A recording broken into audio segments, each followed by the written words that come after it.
for cash-strapped states in which $10 billion are going to protect 160,000 teachers' jobs. NIA believes that these funds will do nothing to help education in America and that the entire U.S. education system needs a total overhaul. The system now is built where only those that know how to think like they do become members of the corporation, be chained to one kind of thinking, then school is great for you. If you could regurgitate, repeat, suck up brown nose, and do everything they tell you to do, you will be a success in school, and who knows, someday you could even become a middle manager in some corporation with 2 weeks vacation pay. The school system stinks. NIA has been researching our nation's school districts, trying to see if any of them have come up with any brilliant ideas on how to improve our nation's schools. As smart as our nation's school board members claim to be, it appears as though almost none of them have come up with any ideas other than to beg their state and federal governments for more funds. The most radical idea we have heard is what was just approved in Mount Olive, New Jersey. They will no longer give out any D's. And that means that any middle school or high school student earning anything less than a 70 or a C will actually get an F. What do you have against D's? Well, I don't personally have anything against these other than it's unacceptable. NIA has spoken to hundreds of school teachers across America, and one thing has been made very clear. If more than 10% of a class fails, teachers are put on an improvement plan, and in order to avoid this, teachers are artificially manipulating the grades of students to make sure there is never more than a 10% failure rate. So explain to us how it works, because we understand that in your school district, 384 students a month ago in June ended the school year with a D as a final grade. What happens to those 384 students come September? NIA guarantees that the overwhelming majority of those students will receive a C next year, not because they studied harder, but because teachers manipulated the grades in order for them to look good. Fox News exposes this scheme as grade inflation, which was probably the most Fox has done all year to warn Americans about the dangers of inflation. This causes the school board president to literally become speechless. Do you fear that you will see grade inflation from teachers so that they don't get in trouble for having to give somebody a less than a C? Will they then give everybody a C so that they're not in trouble with you? One, I don't believe so, because I believe in the integrity of the system, that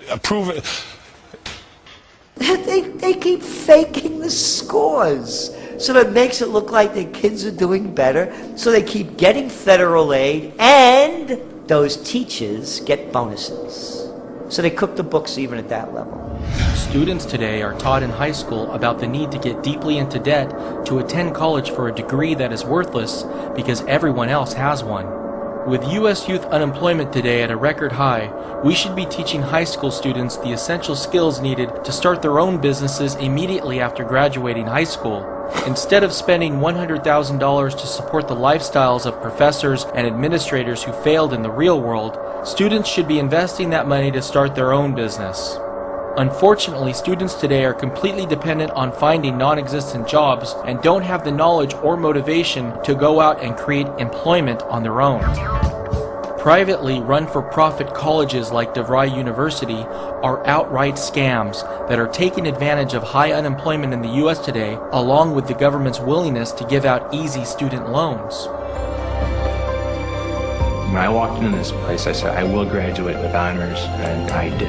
And they got jobs like that. I mean, the next day. I work in operations. Software engineering. Accounting clerk. I just got a job as a web designer.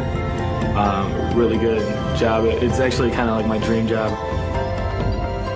DeVry claims to have a job placement rate of 90% within 6 months after earning a degree. Yet only 38% of those who took out student loans to attend DeVry are repaying their loans on time. Students in these phony universities openly cheat on their exams right in front of their so-called professors.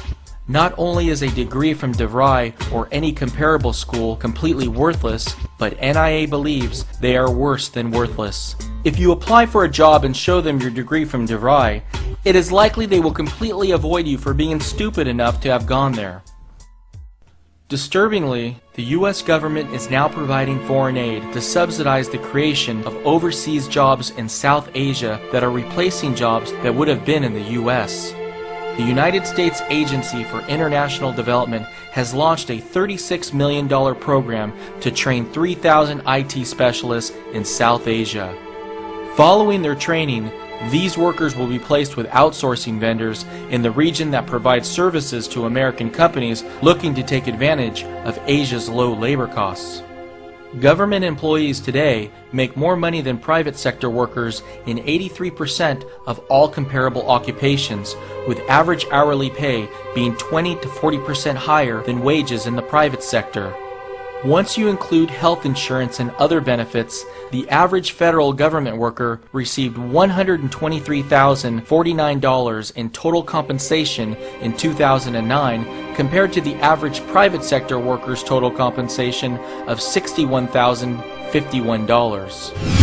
Some local and state governments also pay outrageous wages. Robert Rizzo was being paid a total of $1.5 million in annual compensation as the city manager of Bell, California, a small town with a population of 36,000 people.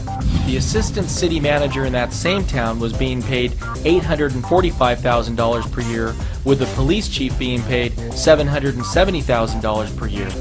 All three of them were promised pensions when they retire for the majority of their salaries.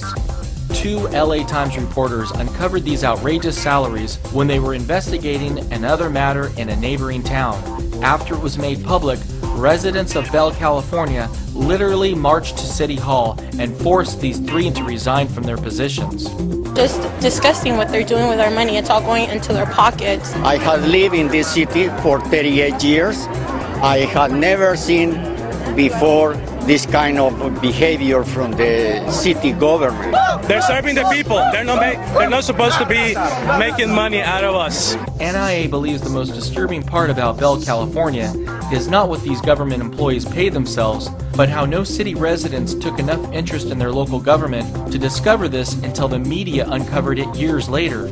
Bell, California just saw its debt rating downgraded to junk and will likely soon default on its debt,